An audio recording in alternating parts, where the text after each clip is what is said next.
While on board the flight from Kanniyakumari to New Delhi, Prime Minister Narendra Modi condensed his thoughts into a letter, wherein he expressed his experience at the Vivekananda Rock Memorial in Kanniyakumari and how he was constantly thinking about the rapid growth and prosperity of Bharat. He touched upon the many changes that India has gone through to progress towards Viksit Bharat. He also praised India's numerous achievements, including the Digital India campaign that has empowered the country's youth and poor. In addition, he articulated a vision for India, emphasizing the need to embrace the motto of reform, perform and transform in order to propel the country to new heights. In fact, after Prime Minister Narendra Modi's Kanniyakumari retreat, the PM held back-to-back meetings to review the post-cyclone Remal situation in the northeast, the pan-India heatwave crisis, preparations for the upcoming Environment Day, and also a special meeting to jot out a 100-day agenda for the new government. Well, the big question, of course, is Prime Minister Modi then already preparing for a hat-trick? Joining us live to decode this is Pathikrit Pain, international affairs expert. Himanshu Bhatt, senior journalist, is also joining us live. Prasenjit Basu, chief economist, ICICI Securities, also is with us live. Manasvi Thapar, political analyst, is also joining the broadcast. Let me begin with you first, Manasvi Thapar. The Prime Minister was on his way back from Kanniyakumari. He penned his thoughts down. He's thinking about the rapid progress made. He was meditating in deep concentration, ideating about the progress and the path ahead for the country. Is this a confident Narendra Modi, do you believe? Is this a PM that's already looking ahead? We believe he chaired a meeting on the 100-day plan as well. Yes, that's what his style is all about. I come from Gujarat, and I know in 2012 when he it was the Vidhan Sabha election of Gujarat, and he made these kind of similar kind of things wherein he said as Council of Ministers that we're going to meet, and he had that plan of what is going to happen once we come back to power and everything. So this confidence basically shows about what he is all about. This shows that he's coming back, and this also gives a strong narrative to the people of the country that the Prime Minister is ready to work. He's well back in shape. He's well equipped and with resources and tools which he has, and he has a vision. The most important part which he's wanting to portray to the people is that you have your confidence in me, you have trusted me, I have the vision, and let's take the country forward. And if you read the vision document after the meditation, which he has said that he's asking the people to devote the next 25 years for Viksit Bharat. So he's giving that narrative, he's setting that tone. He's setting that tone for himself, his leadership, his coming back into the power in the next run of elections also, and also giving a narrative to the people to work for the country with the vision of Viksit Bharat 2047. So this is what the trend-setting thing which he's doing. I think it's a great thing for him in terms of his personality. It's a great thing for him for political affairs of BJP. Most importantly, the kind of work, I would say, it is less of BJP and more of Prime Minister brand, Prime Minister Modi. It's less of BJP's affairs, it's more of his affairs. So people basically trust him over the party. So he understands it well, but he knows that it is not a presidential form of election. So he has to take his party together. So that's why all these optics are done, and that's why these things are done. So to create a narrative setting which is good for the country, which is good for him and his party also. So I don't see any negatives in this. It's a great, confident narrative, which is always needed from a leader. I think Congress should have also done that. Opposition leaders should have also done that. These 2-3 days after winning, after the Lok Sabha elections are over, they should create a narrative. This is what we are going to do in the next 100 years, 100 days. This is what we are going to do in the next 30 days. So these kind of narratives basically build up your confidence in your voters and your karyakartas. So it's a good step. I think all political parties and leaders should go with this trend. Okay, let me take that across to Prasenjit Basu as well. Prasenjit Basu, Narendra Modi already thinking forward, coming back from his retreat and getting it back into action mode, chairing multiple meetings on the heat wave, on the aftermath of the cyclone, planning ahead as well. Prasenjit, what do you make of this?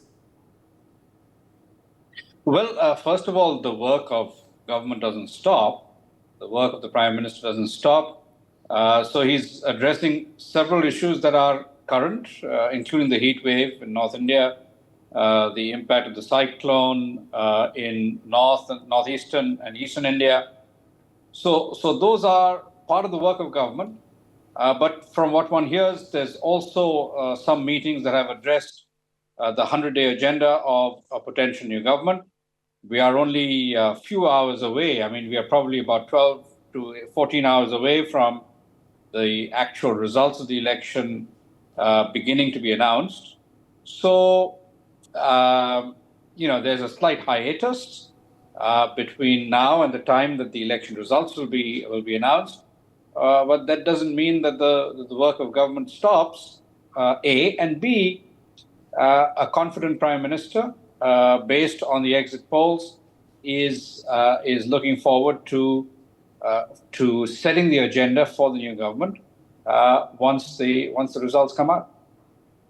Yes, let me, in fact, take that quickly to Himanshu Bhatt as well, because Himanshu Bhatt, Prime Minister also, of course, speaking about, Bharat, how much it has, of course, progressed, the Amrit Kal, of course, that we're currently in, talking, of course, about how reform cannot just be economic reforms, it needs to be overarching, talking about how, we've created a very, very important place for ourselves in the pecking order of the world today. And also talking about the path ahead, not just for 100 days, as he's chaired a meeting on, but for the next few years until 2047. Well, I'll tell you something. Narendra Bhai has basically changed the contours of Indian politics. Whether you like it or not, you have to accept that this democracy, the biggest democracy that has just voted on the planet Earth, is maturing out. And what its leader should be, he's setting an example by himself. He's just saying, that I have my plans ready, not only for 2047, but even for 100 days. And the transformation of India into Bharat, I always use this, phrase, transformation of India into Bharat is going to be a very, very smooth affair. Yes, people might argue that there are going to be attacks, but that he has been prepared for it. He's made Indian public prepared for it for quite a long time. If I distinctly remember, in one of his speeches before the elections were announced, he said, "Hum pe hamle honge, kafi hamle honge, magar hum tayyar hai." Similarly, before the elections are announced, the government goes in the election mode. He called up a meeting of his ministers and asked them to prepare a 100-day plan. And mind you, 40% of them did not get the ticket to fight the elections again. That is Narendra Modi for you. That is Narendra Modi, that confidence. And that oozes out from the walk. If you see the body language of his walk after Kanniyakumari and Vivekananda Rock, you'll understand that this is someone who went to meditate to strengthen his thoughts. Put an icing on the cake, what he's planned for Bharat. And when you are talking about international parameters, yes, right now it's so many things are going on. They are just waiting. They are just waiting, for the 4th. Once the results are out, once Modi 3.0 is established in Delhi again, that is where the whole game starts. Patrick might say more about it on international affairs, what all are going on. But the things which are going on are going to be very significant. And very significant is going to be his first trip to Italy to attend G7. That's what I would say. Okay, you're already looking ahead as well. Himanshu Bhatt, let me get in Pathikrit Pine. Pathikrit Pine, is this confidence of the Prime Minister? Is this a PM who has faith in his countrymen? He's confident that they've re-elected him, and that's what's going to be the verdict of the people tomorrow. Pathikrit Pine, what do you make of this blog, these thoughts that have been penned down by Prime Minister Modi? What stands out according to you? And also, getting straight back to work today, back-to-back meetings, a very hectic day ahead of result day tomorrow. Pathikrit, for the Prime Minister today. Good evening and good evening to all my respected fellow panelists. First of all, anybody who has seen Bharatiya Janata Party up close and personal in the last 10 years would know that, led by the Prime Minister, it is 24/7, 365 days working, machinery. And the same goes for the government. So if you look at the pattern of what the Prime Minister did after winning the 2019 election, in the first 6 months, you had a series of massive economic and otherwise other reforms as well. As he mentioned about, it cannot be just about economic reform. For example, you saw after the 2019 victory, the Article 370 abrogatation, the Citizenship Amendment Act, banning of instant triple talaq. You had agricultural laws coming. You had many other economic, reforms brought in. So in that continuation, Prime Minister, even when he went for this political campaigning for the last 1.5 months or 2 months, he had given the task to the bureaucrats, to the departments. And in some way, many of the people associated with the foundations close to BJP know about it, as to what kind of mandate he set for every one of them. So, what he is discussing today with the bureaucrats is not taking a new stock. It is a continuation of the work that he has been doing from 2014 onwards, considering the fact that Bharatiya Janata Party is a cadre-based organization. So their understanding of grassroots level voting patterns gives them a far better edge in terms of understanding how much they have a lead or an edge on other political parties so far as the outcome of results are concerned. I don't want to speculate on the numbers of tomorrow, but if you look at the Prime Minister, if you look at otherwise the exit polls, if you look at the other ministers, and if you look at Bharatiya Janata Party, they are more or less pretty confident that they would come back to power. And it's not that tomorrow onwards or today onwards they have started beginning or thinking of what they would be doing for the next 6 months. Let me tell you, and I'm sure most of us know, that in the next 6 months, what has to be done is already in the pipeline. It's only a matter of time that it's going to get implemented. Let me also make it very clear that there are a large number of economic and otherwise reforms that people are looking for. For example, it has been made very clear, whether it's a uniform civil code or whether it is a one nation, one election, whether it is major economic reforms, deepening the economic reforms, further level of digitization, massive, improvements in the realm of healthcare and education, a continuation of that, talking about aspirations of people in a different dimension, deepening the aspirations at the grassroots level, or when you talk about uniform civil code, they have mentioned these things and they're going to implement. And I think it's going to be a blitzkrieg of policy changes, amendments, major laws coming in the next 6-7 months. By 31st December, you would see majority of what the government had targeted for it in terms of fundamental reforms they have brought in. And that is what Prime Minister is telling to the country, that sabka prayas is so very important. It cannot be just the Prime Minister alone. Of course, everyone has its contribution, but Prime Minister works as a catalyst. If India has to become the third largest economy by 2027, then a lot amount of work has to be done. And I think the Prime Minister is leading the way, telling it to the country that he could have taken a rest for yesterday or today, but he is not. It is an indication, it is a messaging that is so very important to understand. And also let me remind everyone that the world is going through a lot of volatility. That volatility is not going to come down in the next 6 months. So I think apart from the major reforms that Prime Minister and the Bharatiya Janata Party has talked about, there are also contingency measures they are taking into account to ensure that the kind of disruptions this country faced in terms of the COVID pandemic or the Russia-Ukraine conflict, these disruptions over a period of time, the intensity of such disruptions in case of future challenges come down. And that is why the Prime Minister has been working for the last 4 years in terms of creation of a resilient supply chain. So for the Prime Minister, the 1.5 months of campaigning, coming back, I would rather say that he looks at it as a break, and therefore he is not taking any more holiday. He's coming back and getting into the work right away. And I think it's an inspiration, it's a lesson for everyone. I don't want to call it an optics as some others are saying, because he has been very sincere. The biggest critics of the Prime Minister would never even they cannot ignore the fact that this man works 24/7. This man has not taken a holiday. This man works 365 days. So for those who have seen him working up close and personal, they would know that it is not something uncommon. It is something so common, and that is the ethos that he has instilled into the entire machinery of Bharatiya Janata Party. That is what he inspires everyone, that if he can do 250 speeches and sabhas, if he can give more than 150 television interviews, and he's telling others you have to do the same. So I think it's a great thing. We only have a few hours left to see what the results are, but more or less it is a confidence which is brewing. It is reflection of that confidence. He has done his work. He has delivered on most of the promises. Yes, there are challenges. A country of 140 crore people, there can never be a day without challenges. But he knows that in spite of all the challenge that the world faces, or in India faces equally, I think people have faith in him. And I think he knows very well that more or less he is certain to come back to power. It's just a continuation for his work as far as his perspective is concerned. Back to you.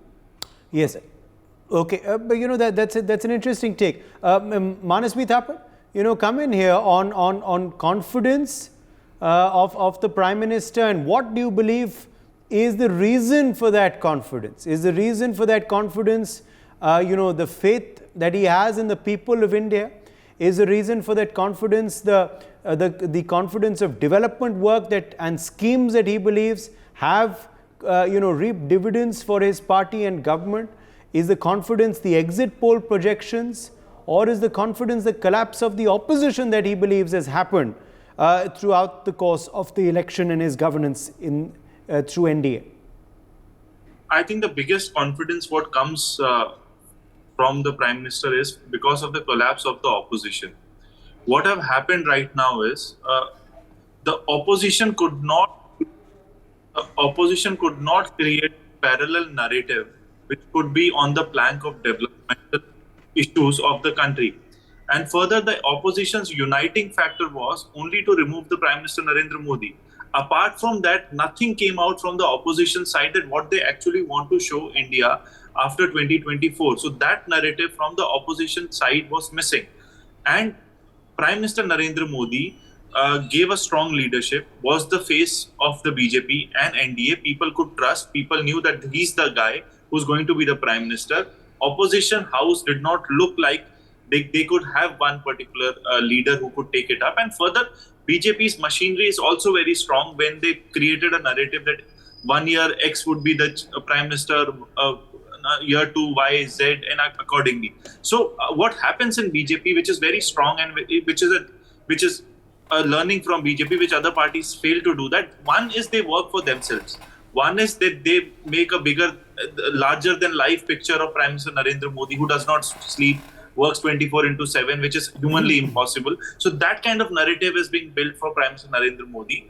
And secondly, then they also work in creating a brand, a negative branding of the opposition. Like these guys are completely corrupt, Parivarvad mein lipt hai, ED CBI is doing a great work.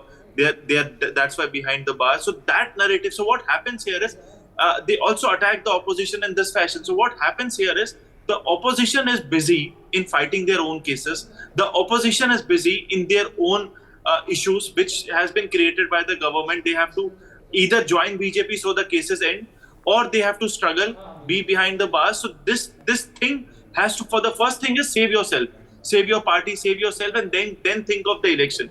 And BJP has that edge. So what happens here is Congress finances the bank accounts were frozen. So what happens here is the firefighting becomes, let's unfreeze our bank accounts. Then we think of fighting election. Then we think of giving our amount to our candidate.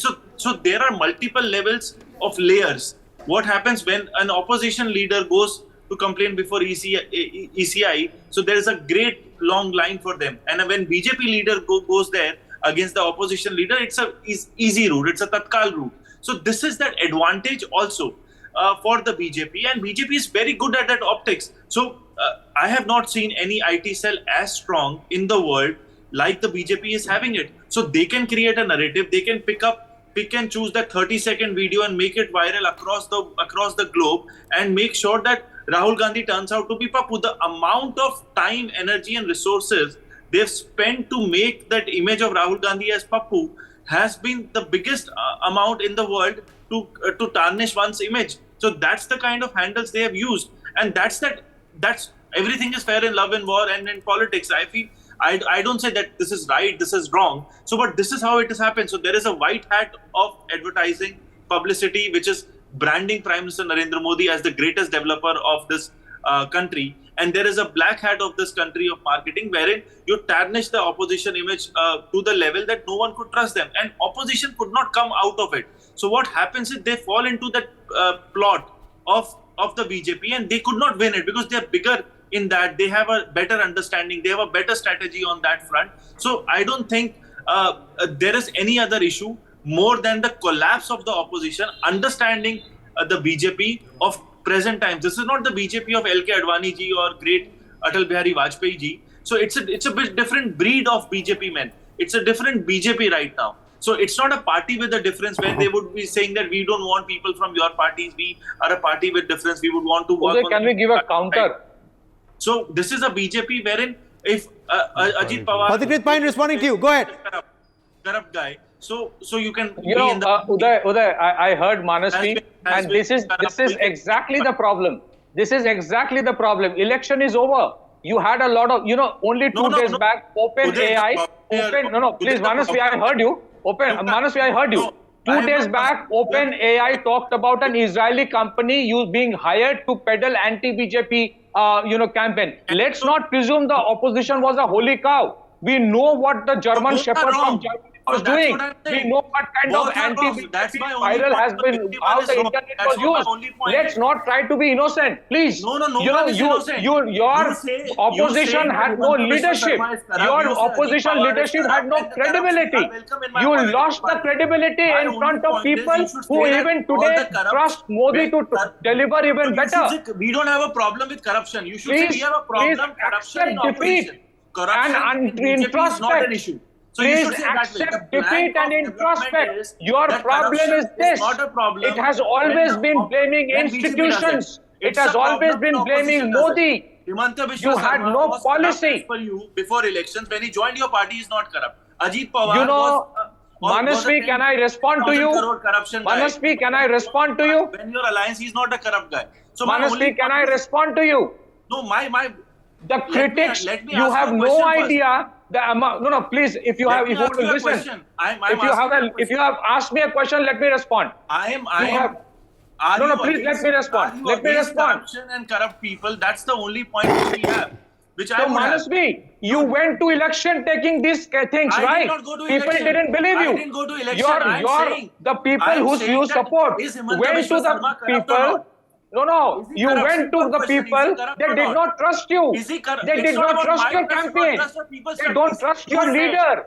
You don't have a leader. Your leader is concerned about caste politics, about race politics, about dividing the country on north and south, about dividing the country on race, about snatching people's wealth. The people who you support lost credibility. Corrupt or not? Why are you getting agitated? Is he corrupt or not? Introspect.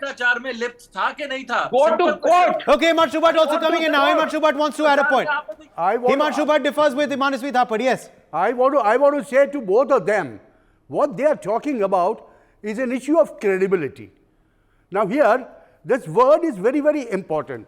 And as common man understands this credibility, the common man understands credibility in a very simple manner. Here you have, on one side, you have a Prime Minister who is a face, who is going for a 45 hours of meditation. Well, people find him credible. Other side... But the opposition has a problem with that. Opposition may have a problem. No problems. Let them have a problem with that. But on the other side, you have a man who after every election or in the midst of the election goes back out of India into some European country or into some Thailand islands or what not, even as far as Colombia, if I say so. Is that the credibility? Which is the credibility that India accepts? Which is the credibility that Bharat accepts? This is, understand one thing, you might say, it's a washing machine. Fine, but it's a changing washing machine. India is traveling to Bharat. You like it or not? If you win also, The opposition will have to transform India into Manas, Bharat. Manas, Only then they will be able to succeed.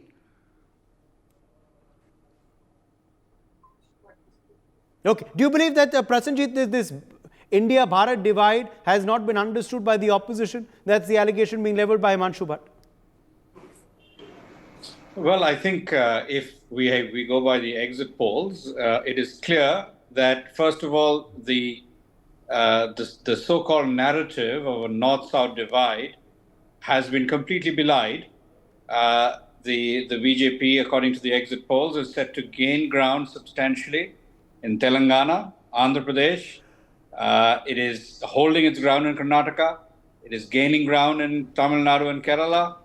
So this has now become the BJP, based on the exit polls, is now a proper nationwide party that has a presence in every state of the country and is winning seats across the country. Whereas I think the opposition for the third consecutive election is set to recede significantly, and if anything, what we really need to see is whether the opposition has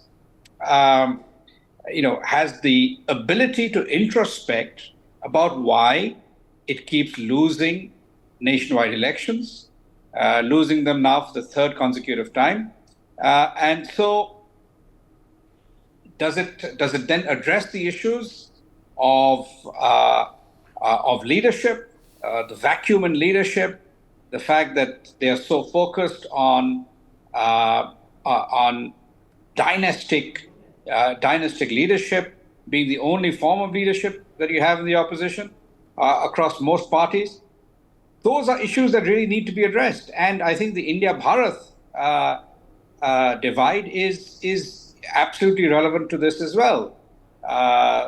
You're sitting in your Lutyens' living rooms and thinking about issues that have an impact on the elites that benefited from the ancient regime. But there's a disconnect. But there's a clear disconnect, is what you're saying. There's a complete disconnect between that and what drives the motivations of the vast majority of India's people, what we can call... And that's something you believe the BJP has understood. All right. For more such videos, subscribe to the NewsX YouTube channel, hit the bell icon.